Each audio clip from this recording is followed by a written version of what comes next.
Madame, monsieur, bonsoir. Merci de votre fidélité. Notre rendez-vous d'information avec un peu de retard ce soir. Vous avez pu suivre en direct sur notre chaîne l'intervention du président de la Cour des comptes devant les deux chambres du Parlement. Un exposé sur le rapport annuel de la Cour des comptes au titre des années 2016 et 2017.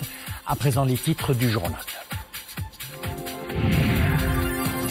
Sa Majesté le Roi a présidé hier à la place Riyad Al Arous à Marrakech la cérémonie de présentation des mesures prises pour la réalisation des projets inscrits dans le cadre du programme de valorisation de l'ancienne Médina de Marrakech et de mise en valeur des Médinas de Salé, Meknès, Tétouan et Essaouira. Projet de loi de finances 2019, le gouvernement prévoit un taux de croissance de 3,2%. Présentant hier le projet de loi de finances devant les deux chambres du Parlement, le ministre de l'économie et des finances a assuré de la stabilité des équilibres financiers. Le projet met en avant 4 priorités.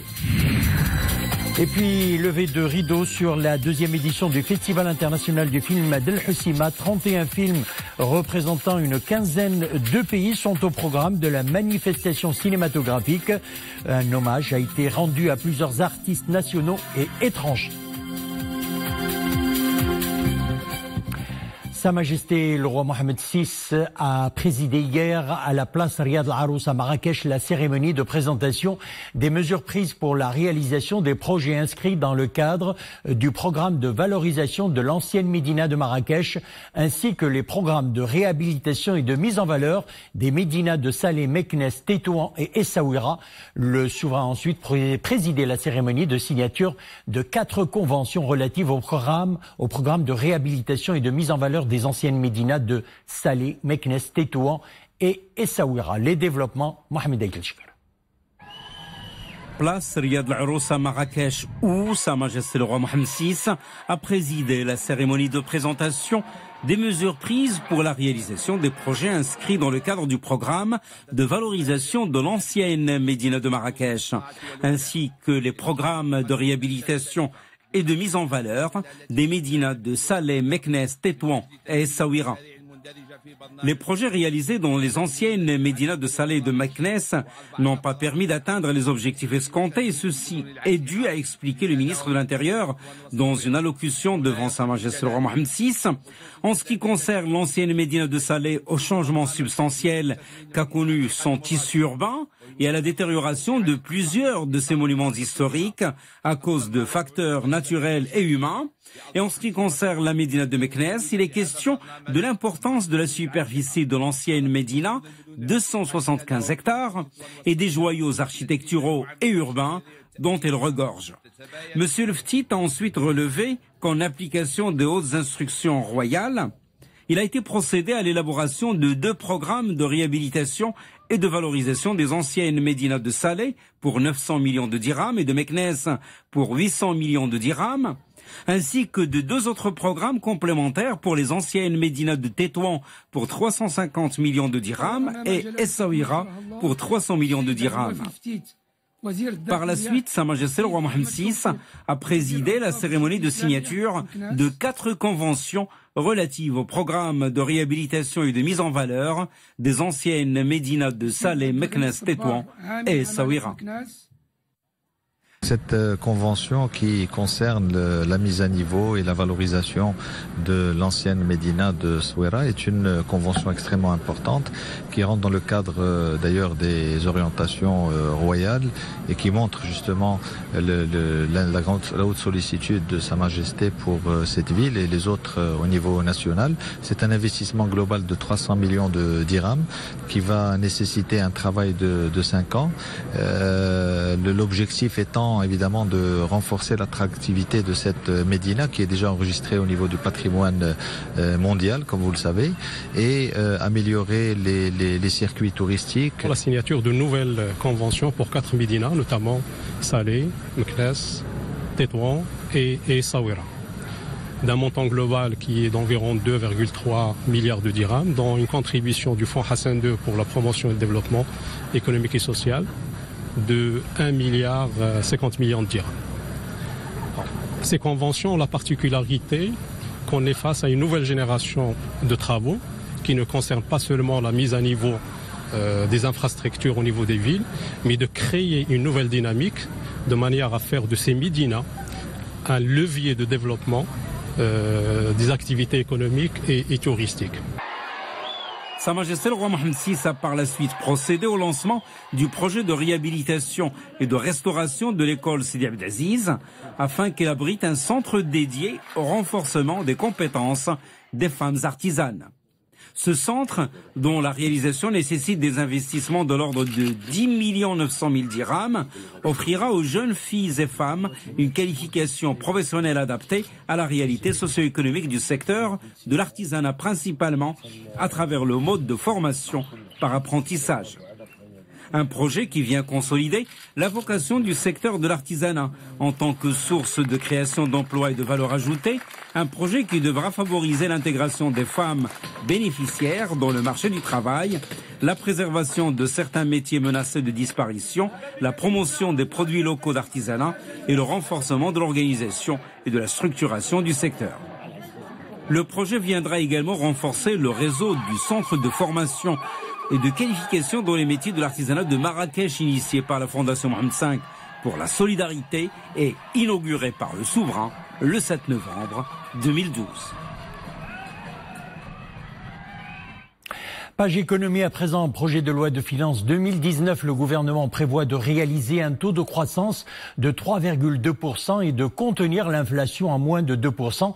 C'est ce qu'a affirmé hier le ministre de l'économie et des finances, Mohamed Benchaboun, présentant le projet de loi de finances 2019 devant les deux chambres du Parlement. Le ministre a souligné que l'exécutif œuvrera à assurer la stabilité des équilibres financiers en maintenant le déficit à 3,3%. Le projet de loi de finances met en avant 4 priorités que nous résume Nissim Hamdaoui. La loi de finances 2019, un projet à forte dimension sociale et économique, car conçu en droite ligne de la feuille de route déroulée par Sa Majesté le Roi, appelant à repenser le modèle de développement économique et social lors du discours inaugural de la nouvelle session parlementaire. Hier, devant les deux chambres du Parlement, le ministre de l'économie et des finances a dévoilé l'ossature du projet de loi de finances, dont les fondements ne sont autres que l'éducation, la santé, l'emploi et l'accélération du dialogue social, avec comme finalité l'amélioration des conditions de vie pour tous les Marocains et la réduction des inégalités sociales et spatiales. La priorité est également donnée à la stimulation des investissements privés et en particulier au soutien des PME. L'idée est de les inciter à recruter de plus en plus les jeunes. L'appui aux PME et aux micro-entreprises se traduira notamment par le règlement définitif de la dette liée à la TVA cumulée durant les dernières années. Le gouvernement continuera à appuyer l'investissement public en allouant un total de 195 milliards de dirhams à la poursuite de la stratégie sectorielle et des méga-chantiers d'infrastructures. Le programme d'accélération industrielle est au cœur de la dynamique de développement engagée dans le pays, avec la valorisation de ses acquis en matière de création d'emplois et d'attraction des investissements étrangers. Le gouvernement interviendra également pour consolider les acquis réalisés dans le secteur agricole dans le cadre du plan Maroc vert. L'enjeu est de créer dans ce secteur davantage d'opportunités d'emploi et d'activités génératrices de revenus, notamment à l'adresse des jeunes du monde rural. Le projet de loi de finances 2019 prévoit de réaliser un taux de croissance de 3,2% et de contenir l'inflation à moins de 2%. Le gouvernement œuvrera donc à assurer la stabilité des équilibres financiers en maintenant le déficit à 3,3%. Réunion de la commission des investissements sous la présidence du chef du gouvernement Saad Eddine El-Othmani. 20 projets ont été approuvés lors de cette réunion. La répartition des investissements par secteur fait ressortir la prédominance du secteur de l'industrie avec 21 milliards et demi de dirhams, soit 37% des projets approuvés par la commission, suivi par le secteur des transports et des infrastructures qui s'adjuge 18% des investissements projetés avec plus de 10 milliards de dirhams. En troisième position arrive le secteur de l'énergie, des énergies renouvelables avec 13% des investissements, suivis du secteur du tourisme et loisirs avec une part de 10%. Un total de 48 projets ont été approuvés par la commission lors d'une première réunion tenue le 10 janvier. L'agrégation dans les projets agricoles, donc une solution adaptée au développement en milieu rural. Un chantier qui trace son chemin sous l'impulsion de Sa Majesté le roi Mohammed VI. Les expériences dans ce domaine s'enchaînent et sont autant de succès. C'est ce que nous allons d'ailleurs découvrir dans ce reportage dans la commune territoriale Ait Illusen, dans la province de Middelburg, où une agrégation dédiée à la filière pommière a profité aux jeunes dans cette zone rurale. Le projet s'étale sur 200 hectares avec un investissement de 17 millions de dirhams. Une belle alternative à l'exode rural. Ahmed Fadili, Imanablo.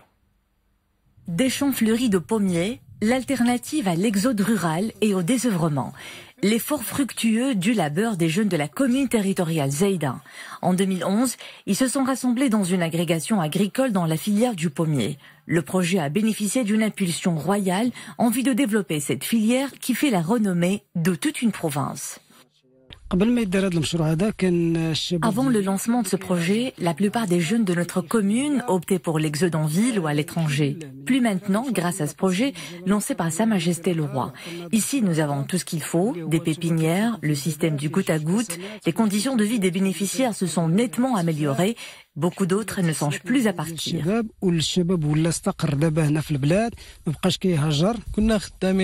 Avant de bénéficier de ce projet, j'enchaînais les petits boulots saisonniers. Maintenant, je travaille toute l'année et j'espère que notre filière se développera encore plus. 200 hectares de pommiers, 17 millions de dirhams. Le projet solidaire se développe à un rythme soutenu, particulièrement après l'acquisition d'une unité anti-grêle, d'une station de pompage et de filtration, de 2 bassins dédiés à la récupération des eaux d'irrigation. Ajoutez à cela un accompagnement technique qui s'étale à toute la chaîne de production.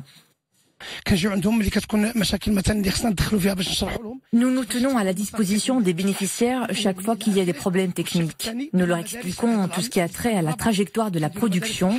Cela fait 4 ans que nous avons initié des écoles dans les exploitations agricoles en vue d'apporter toutes les explications nécessaires à l'usage des semences et des pesticides.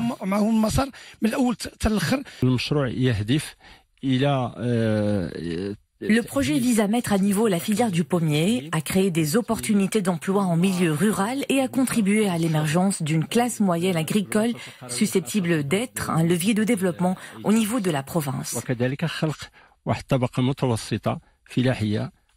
L'agrégation agricole trace sa voie et recherche un nouveau souffle, car aujourd'hui encore, seulement 49 000 agriculteurs qui sont officiellement agrégés à l'échelle du royaume.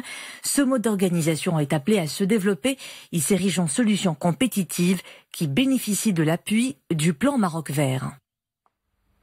L'enquête menée par les services de la police judiciaire de la gendarmerie royale au sujet du déraillement du train navette rapide reliant Rabat Kenitra au niveau de Bournedel a révélé que l'excès de vitesse qui a atteint 158 km/h sur le lieu de l'accident, où la vitesse maximale est limitée à 60 km/h, est la cause du déraillement du train dont la locomotive a heurté un pont, faisant 7 morts parmi les passagers du train et 125 blessés. C'est ce qu'annonce le procureur du roi près le tribunal de première instance de Salé dans un communiqué rendu public aujourd'hui.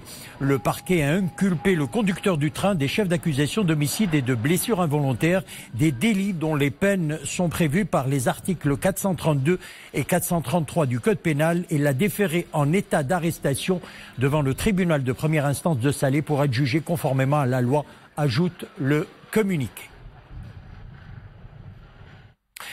Des gardes-côtes de la marine royale en patrouille maritime dans les eaux territoriales marocaines ont porté assistance aujourd'hui au large de Nador et à Tanger à 143 subsahariens candidats à la migration illégale. C'est ce qu'indique l'état-major général des forces armées royales. Ces clandestins étaient à bord de 4 embarcations en difficulté, précise l'état-major des forces armées royales dans un communiqué, ajoutant que 113 candidats secourus ont été ramenés sains et saufs au port de Nador, tandis que le reste est en cours d'acheminement vers le port le plus proche. 3 des 4 embarcations assistées dans un état vétuste ont coulé juste après l'opération de sauvetage, selon le communiqué. À présent, à l'international, l'ouragan Willa qui se dirige vers le nord-ouest du Mexique depuis le Pacifique reste extrêmement dangereux en se déplaçant à la vitesse de 13 km/h selon le Centre américain des ouragans.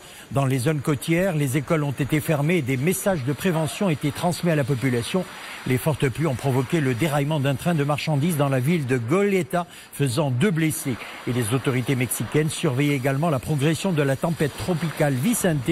Hier, elle se trouvait à 280 km au sud d'Acapulco, dans l'état du Guerrero au sud, et devrait également toucher la côte ce soir. La plus vieille épave intacte au monde, un bateau de commerce grec remontant à l'an 400 avant Jésus-Christ, a été découverte au fond de la mer Noire à 2 km de profondeur. Une découverte qui bouleverse les données scientifiques actuelles sur la compréhension des constructions navales et de la navigation à l'époque antique. L'épave a été datée au carbone 14.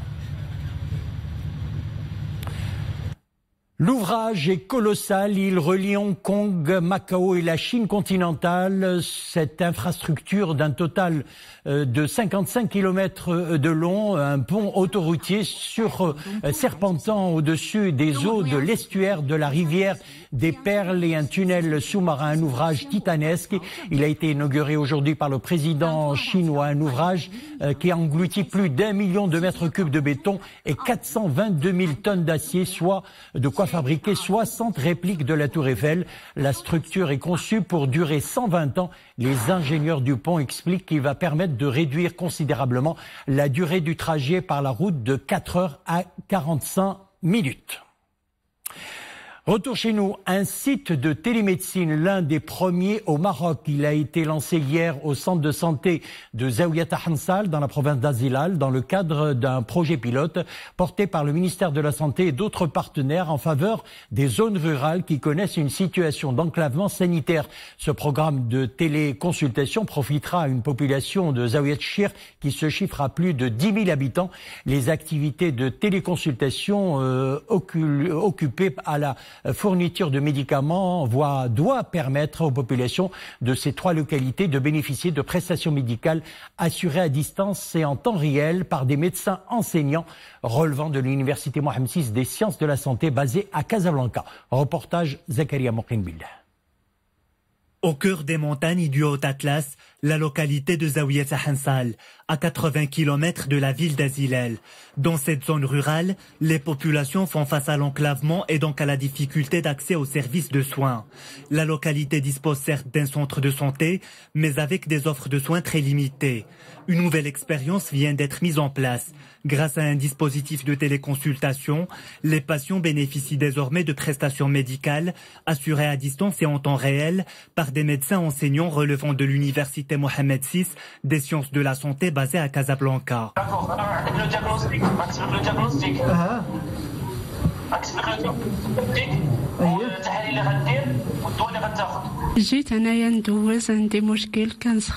Je suis venu pour une consultation car je souffre de fatigue. Mon fils est aussi malade. Il a une anémie. Les médecins nous ont pris en charge à l'aide de cet appareil. Nous les remercions vivement. Dans un premier temps, les opérations de téléconsultation sont réalisées par le corps professoral de l'université Mohamed VI. Dans la deuxième phase seront impliqués les hôpitaux de région et les CHU. L'objectif à terme étant de réduire du mieux que l'on peut les disparités sanitaires qui existent entre le monde rural et le monde urbain. Les équipements installés au niveau des centres de santé permettront aux médecins basés à Casablanca de réaliser des téléconsultations dans des conditions similaires à celles de la médecine conventionnelle. Donc tu vois la tension pour voir si sa tension est normale. Ce procédé offre la possibilité de communication en visioconférence ainsi que des dispositifs médicaux connectés, tensiomètre, électrocardiogramme, thermomètre, dermatoscope, afin de proposer aux patients une prise en charge adéquate. Après cette évaluation des 6 centres qu'on vient de lancer au niveau de 4 provinces, à savoir province de Figuig, Midelt, Azilal et Taroudant, il y aura une généralisation à 30 centres à l'horizon 2019 et puis une généralisation à pratiquement 200 centres dans les 2 à 3 années à venir. Grâce aux équipements technologiques installés par la Société marocaine de télémédecine, les patients de ces localités enclavées auront la possibilité de bénéficier de téléconsultations dans différentes disciplines médicales. Ces localités sont choisies en fonction de leur profil épidémiologique dans le but de répondre aux besoins des populations. Un reportage signé Zakaria Mokhembileh sous l'œil de la caméra de Omar Jleidi. Page cinéma à présent, la deuxième édition du Festival international du film d'El Hoceima, initié par la Fondation RIF pour la culture et le cinéma, s'est ouverte hier soir avec la participation de 31 films représentant une quinzaine de pays. L'un des moments forts du festival a été un hommage aux artistes Khadija Assad et Aziz Saadallah, à l'actrice égyptienne Safia Al-Oumari et à l'actrice turque Shaima Kourmez. Le programme de cette édition, le festival comprend aussi une section compétition officielle ouverte aux films de court et de long métrage et un hommage au cinéma camerounais. Mounia Maroche. Les cinéastes d'ici et d'ailleurs nous livrent leur regard sur le monde à travers leurs expressions cinématographiques. 31 films inventifs, drôles ou engagés s'invitent dans l'arène du Festival international d'El Hoceima. Le public découvre une projection foisonnante, notamment du cinéma camerounais, qui est à l'honneur lors de cette édition. Je suis venu avec une délégation de cinéastes camerounais parce que le festival de El Hoceima va nous rendre honneur, va nous faire un hommage pendant toute cette semaine. Et là, on va présenter 6 films. Nous avons une délégation de 7 personnes et nous sommes heureux d'être là. L'un des moments forts de cette festivité est l'hommage rendu aux artistes Khadija Assad et Aziz Saadallah, à l'actrice égyptienne Safia Al-Oumari et à l'actrice turque Shaima Kourmez. Le public d'El Hoceima apprécie énormément les expressions artistiques, que ce soit cinéma, théâtre ou musique. C'est une consécration pour moi d'être honoré ce soir. Je remercie l'assistante pour son accueil chaleureux. Je souhaite une bonne continuation pour ce magnifique festival. Cette grande messe cinématographique se poursuivra jusqu'au 27 de ce mois. Les festivaliers peuvent également découvrir les grands classiques du 7e art marocain. Avant de refermer notre édition, sachez que le Maroc va repasser à l'heure légale GMT dimanche prochain. C'est ce qu'annonce le ministère chargé de la réforme de l'administration et de la fonction publique. L'heure devra ainsi être retardée de 60 minutes le dimanche 28 octobre 2018 à 3 heures. Et puis, sachez également qu'avec le retour à l'heure légale GMT, les horaires de nos journaux télévisés sur Al-Oula connaîtront un léger changement, à l'exception de l'édition de 13h en arabe programmée à la même heure. Les éditions en langue amazigh et espagnole sont désormais programmées à 14h. Notre journal en langue française est avancé à 18h30. L'édition principale également avancée d'une demi-heure à 20h30. Et la dernière édition d'information aux environs de 23h. Voilà, c'est ainsi que prend fin le journal. Merci de l'avoir suivi. Le retour de l'information sur Al-Oula à 21h. Une excellente soirée. Demain, vous aurez le plaisir de retrouver Nisrine Aouzdar. À bientôt.